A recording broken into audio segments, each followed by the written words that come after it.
Hello there, friends, and welcome to the Friday Night Word Show on the Golidefm podcast. The name is Thamsanqa Tshuma, and I just want to say thank you for tuning in to this podcast. And today we've got a very important and a special guest. All of our guests are important and special. We have got Pastor Sikhumbuzo Dube from Zimbabwe, Bulawayo, and this is how he wants to be known. He's a happy husband, an author, he's a spiritual caregiver, a chaplain. He's got interest in touching lives and ministry to the childless, not by choice. A servant of God, born to win, inspired to excel. What an introduction, Mfundisi, and welcome to Golidefm. Thank you very much for that warm and generous welcome to Golidefm. It is my pleasure to be part of this podcast this Friday. Yes, and for those of you that don't know, Golidefm stands for Golide Family Ministries, and we are based in Pretoria. Today we want to talk about an important and a challenging topic, the topic of childlessness. And one of these past few Saturdays, I was just surfing on Facebook and I saw a conversation between you and your wife, Pastor. And you were talking about your experience as a couple of not having a child. And I thought that was very brave and very encouraging, especially in an African context.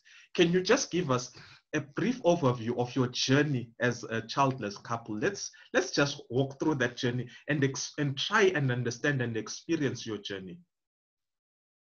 Thank you very much for allowing me to participate in this very interesting journey, in this interesting experience. You may be surprised why I'm saying interesting. There's nothing to be interesting in this kind of a thing. Yeah. For me, this has been a learning curve, and though it has been faced with so many challenges, I've been married for the past 11 years, and I'm still happily married, although I don't have a child. This is part of the journey that I am in. And I just want to share with you that it has been a roller coaster experience where in some instances you will be feeling, yes, I think this is the time I will be a father. And boom, at the moment, that hope is all dashed into pieces and you cannot proceed any further because there has been some mishap that has happened. Maybe it's a miscarriage or whatever it is. We have experienced that, and this has been our portion on a year-to-year basis. We have been going through a series of challenges that really has caused me not to be a father and my wife not to be a mother as well. So this has been the journey in a snippet view. No, thank you very much. And it's very interesting that you say in your introduction, you say you are a happy husband. And that is very encouraging, especially within the situation. So now let's move on. What kind of challenges have you met in this journey? And how have you tackled them, maybe? Okay. Thank you very much.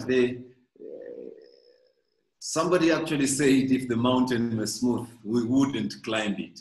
Yeah. And such is the journey of childlessness. It is, it is a journey that doesn't have, it is not very smooth, it is very rough because you and I are in a culture that is, that celebrates fatherhood, that celebrates motherhood at the expense of demeaning those who are not fathers and those who are not mothers. There are some days that are harder than the others.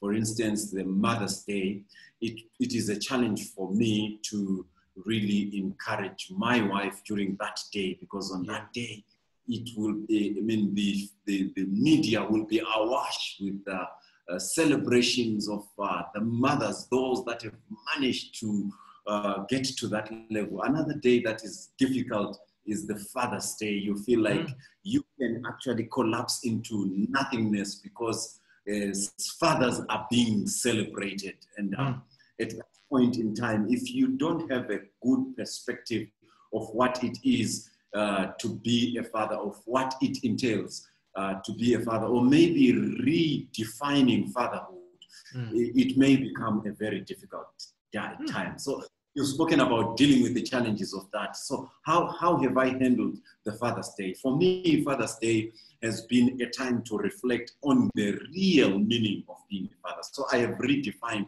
what fatherhood is. And you may be private to know what fatherhood is to me. Yeah. Fatherhood to me is being that kind of a person with broad shoulders that are so broad enough to be able to carry everybody that is troubled and be a source of satisfaction, source of security, source of provision for all the family needs. That is my definition of being a father. It goes beyond being a donor of a sperm, so to speak. Powerful, Mfundes, powerful. Now, the stigma that comes with it, you've spoken that we are in an African society, and the African society is very judgmental, and, you know, they condemn subtly or openly. So what kind of stigma have you met within this journey? Very important question and very vital question. As I have said, we are in a society that celebrates fatherhood and celebrates motherhood at the expense of undermining those who have not yet achieved that. So the stigma that I have actually faced is that when you are not a father, you are not a real man. All real men must have children. And so those who don't have children are not real men. And this is ingrained in our cultural heritage. It is as if I have committed a family genocide. The Dubes cannot continue because Dube doesn't have a son. And so the society looks at scorn with people that do not perpetuate the family lineage. I can't even imagine what it feels like. But then let's move on to insensitivity and the comments. Some of them are point blank. Some of them are behind you. You hear of them. What kind of comments have you met, and what has been the effect of those comments? Somebody doing a ministry dealing with the involuntarily childless, I've come to experience these comments myself, and I've come to learn of these comments from my colleagues who are childless, not by choice, who don't really, who have actually faced the challenges of these comments. I'll just pick a few of these comments. If there is a pregnancy loss, you hear somebody saying, "You're still young, you guys, you can still have a child." That is not, it doesn't come so well to us because we have lost. Yeah. We really wanted the child now. We didn't want the child later. We wanted the child now. So if you are saying you're still young, you are minimizing the loss. The pain like that you're going through. Yes, the pain that somebody is going through. It's like getting to a funeral and it is the child that is dying. Then you say, no, don't worry. It's just a child. It's just a child. Just a child. And that it's just the same thing. If you're saying, no, you are still young, you can still, it is minimizing. Sometimes you will be thinking, I am trying to help this person. So on insensitive comments, I will be quick to say, silence is golden because a fool is deemed wise even when he is quiet. So this is one of the comments. Another comment that I have actually, that has hit hard on me has been a comment of saying, you are playing. When you are saying you are playing, you are really talking about my bedroom life. Bedroom life. You're saying, when you get to the bedroom, you don't even need to close the door because what you are actually doing there is just play. Playing.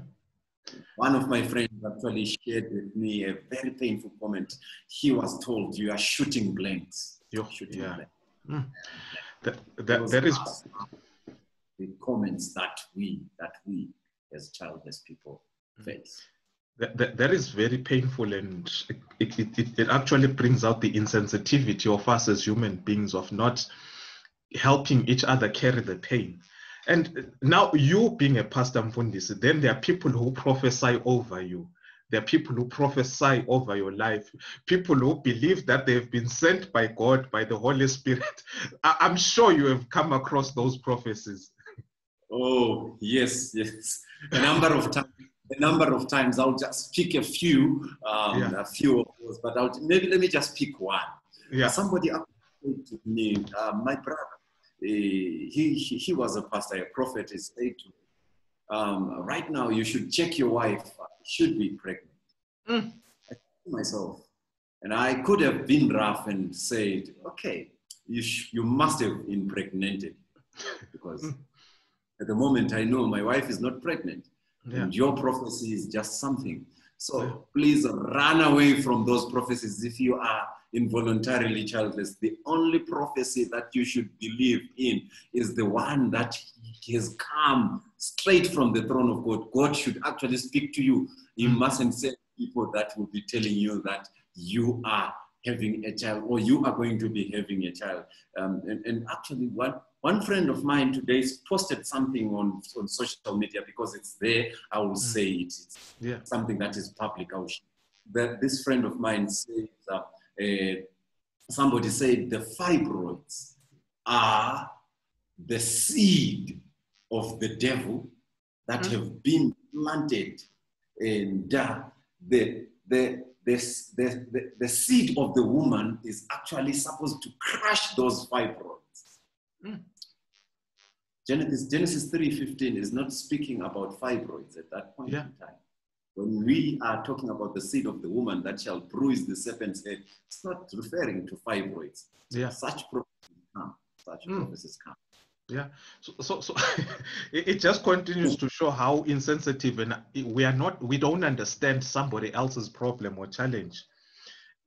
Now, Mfundisi, I went through a blog, and the Human Care blog. We will talk about what Human Care is towards the end.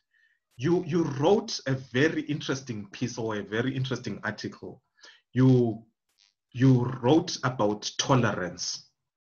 You wrote about bearing these challenges.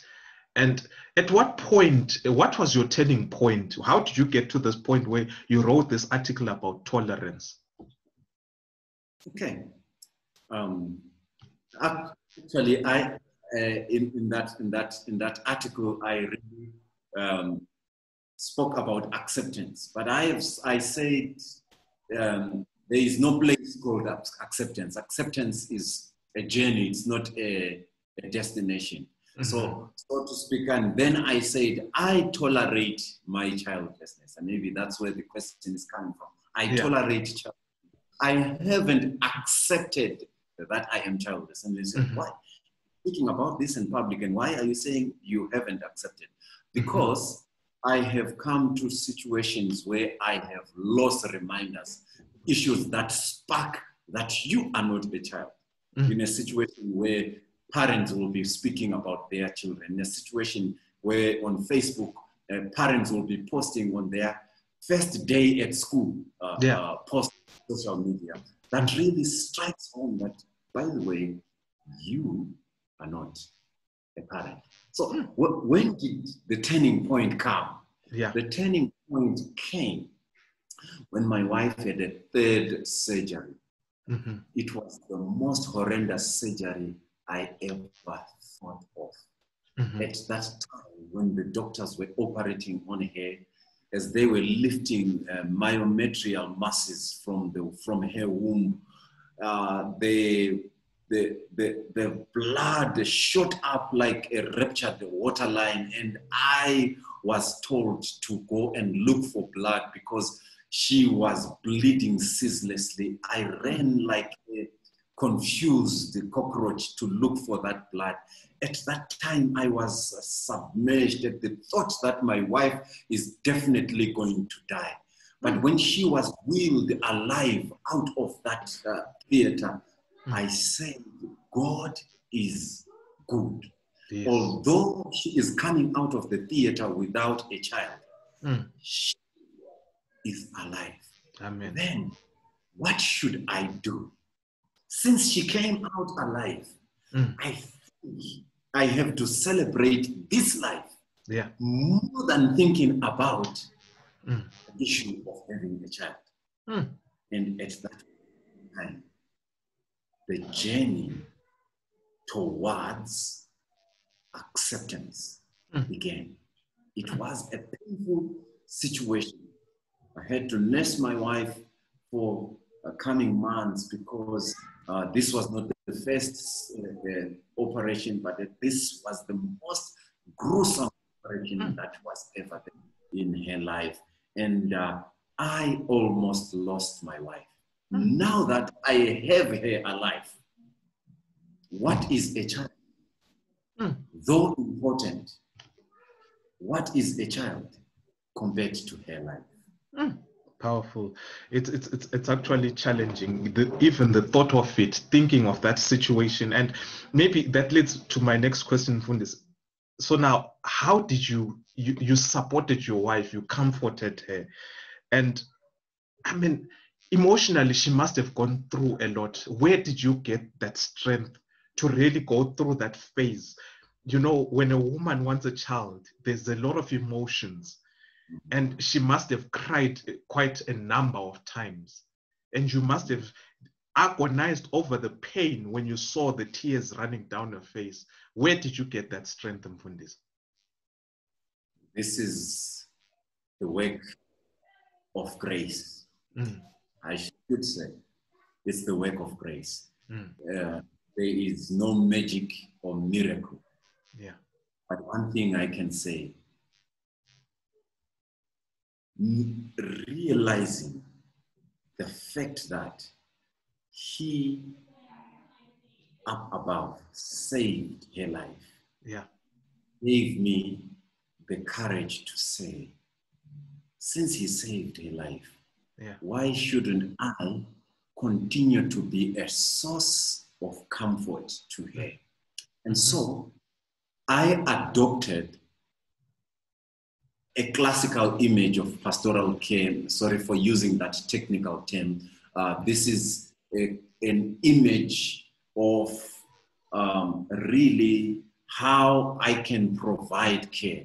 Before I am a pastor to the rest of the world, I am pastor to my wife. Amen. So what classical image did I select? There are so many of those classical images, but one that struck me was that of becoming a wounded healer.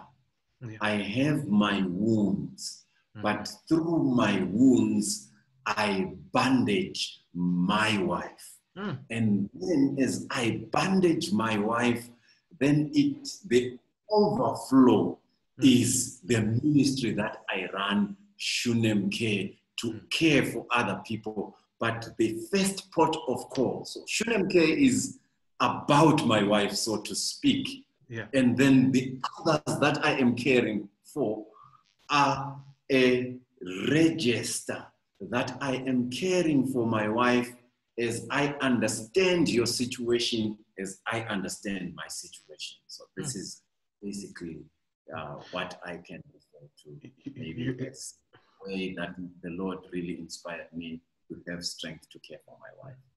You know, Mfundisi, I must say, I really want to say, we have heard stories of men who have turned their backs on their wives because of such situations. And I just want to say, it's really admirable to hear a man supporting his wife in such a situation. If you look at the stories of how men have turned around and said, it's your fault. And I just want to praise the Lord for what you have done for your wife. Now, you then decided, Mfundisi, to come out. And when I was watching your interview with your wife on Facebook, you spoke about how you agonized over coming out and talking about this issue. Can we talk about that journey? Let's go through that journey of you coming out and tackling such a taboo topic in the African society. I don't know whether only in the African society or elsewhere around the world. Okay, all right. Coming out in the open has not been a very easy thing. Coming out in the open has been, there is a new term that I've actually adopted, has been righteous rebellion. Because I had to rebel against the person that I am. I am a pastor. Yeah. Pastors should not talk about their weaknesses in public. Yeah. Secondly, I am an African. A taboo to talk about childlessness. Thirdly, I am a man.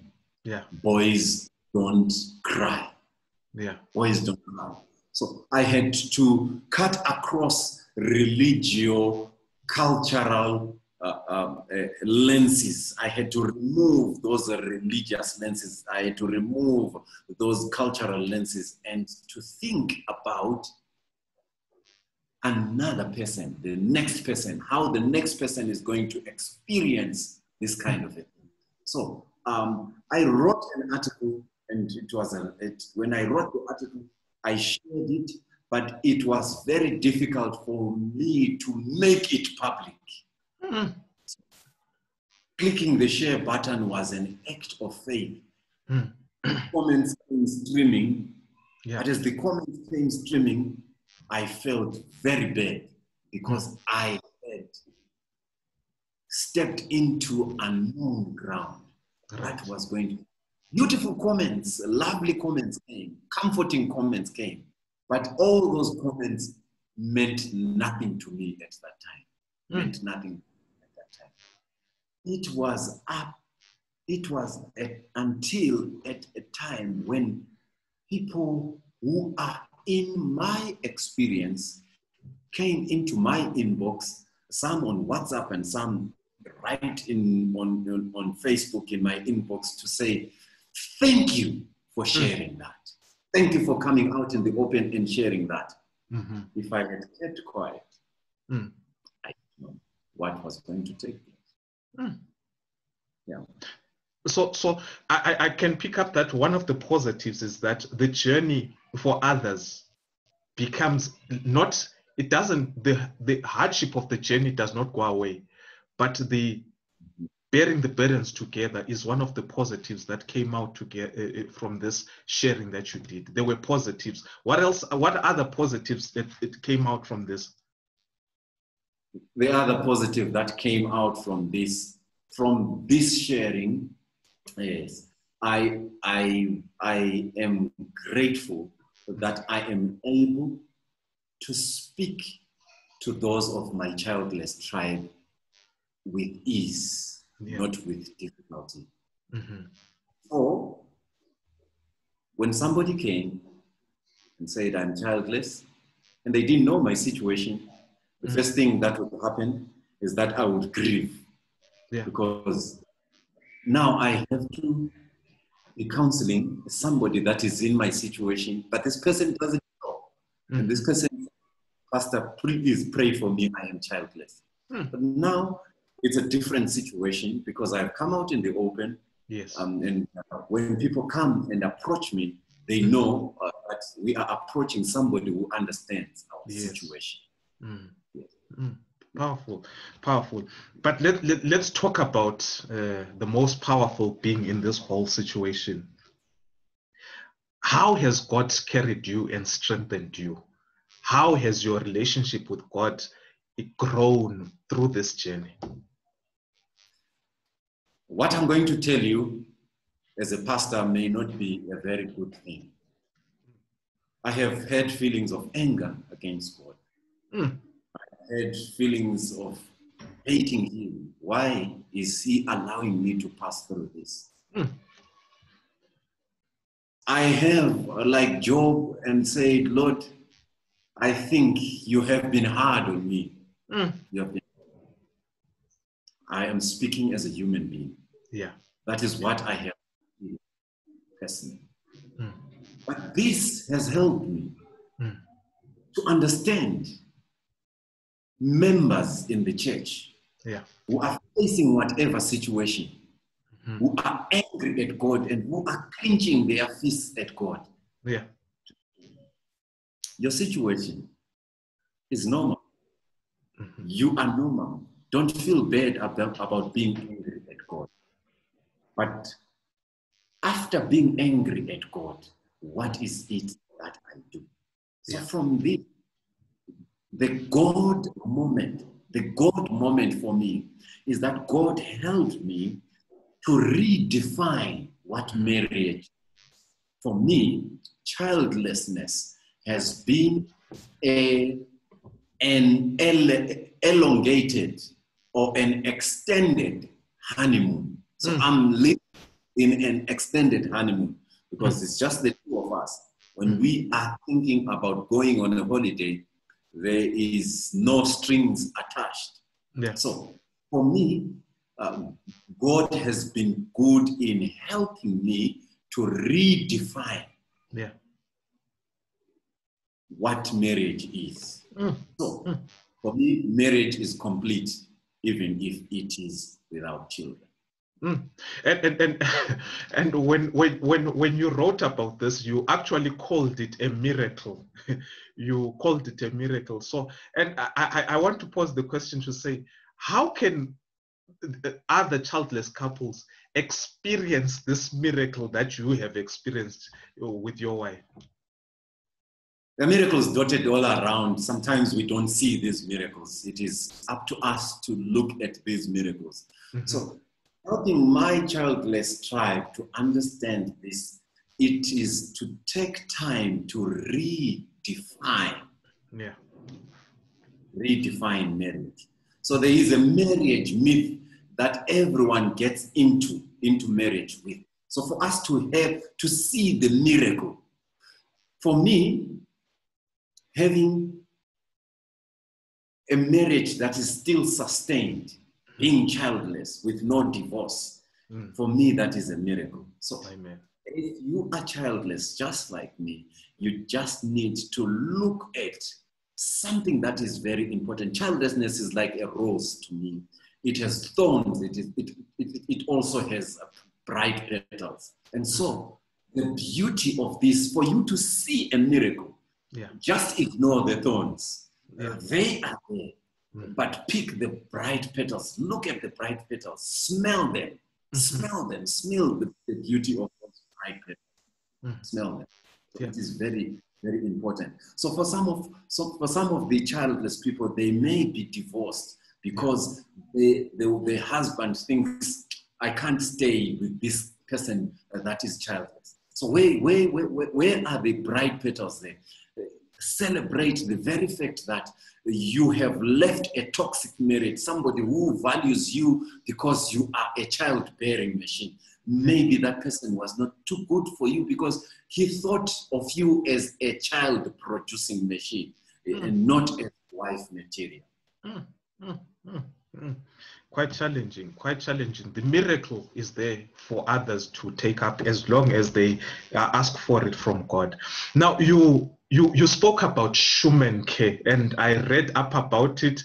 In actual fact, when I first saw the name Shumen, it made no sense to me until you referred to it to the Bible.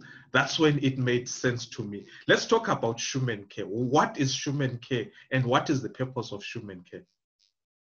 Shumenke is a ministry to the involuntarily childless. Right. It is a ministry that is born out of pain. It is a ministry that is born out of seeing my wife's tears streaming down. It is born out of out of the miscarriages that we have passed through. It is born out of the why question. Why am I passing through this? It is answering, why am I passing through this? And so Shumenke is a ministry that is saying, although I am childless, I am not fruitless. Although I am childless, I am not godless. So Shunem K is stepping out there. And the name is coming from a little village in Shunem where there was a childless couple. And that childless couple managed to be a source of comfort to the men of God that was actually passing through there. And this childless couple managed to build a house for the prophet of God. And this childless couple managed to be fruitful in their fruitlessness. While the community out there did not manage to accommodate the prophet, but the childless couple said, we are childless, but we are not fruitless. So I am saying to people out there, childlessness is a moment, is an opportunity to provide valuable service to the community. So that's the ministry of Shunem Care. And so if somebody is listening to this podcast from Bulawayo, from in and around the towns and the villages that are around Bulawayo, and they are saying, I want to get in touch with Shunem Care because they understand my situation. We are a childless couple. How can they get in touch with you? And they can get in touch with us on Facebook. On Facebook, we are there as Shunem Care. We are also there on Twitter as Shunem Care, is capital S H U N M K capital C A R E, Shunem Care. We are also there on Instagram using the same address. So we are there on Shunem Care. So they actually joined. We actually have a private community on Facebook that is Shunem Care Family. You can search for that. And this is that we provide with families. Okay. And there's also, just as we're about to close, there's also the Shunem Care blog. Where can people get hold read that? Because I read that blog and it's powerful. Okay. The Shunem Care blog is shunemcare.home.blog. shunemcare.home.blog. No, thank you very much, Pastor Dube. I just want to thank you for coming through to Golidefm and sharing your powerful experience, encouraging to so many people. Even for me as a man who's got a child, I'm telling you, I am challenged. When I first listened to you with your wife and I read your blog, I'm telling you, I was challenged and I still am challenged. Thank you very much for coming through. You are most welcome. Thank you. May you be blessed. Amen.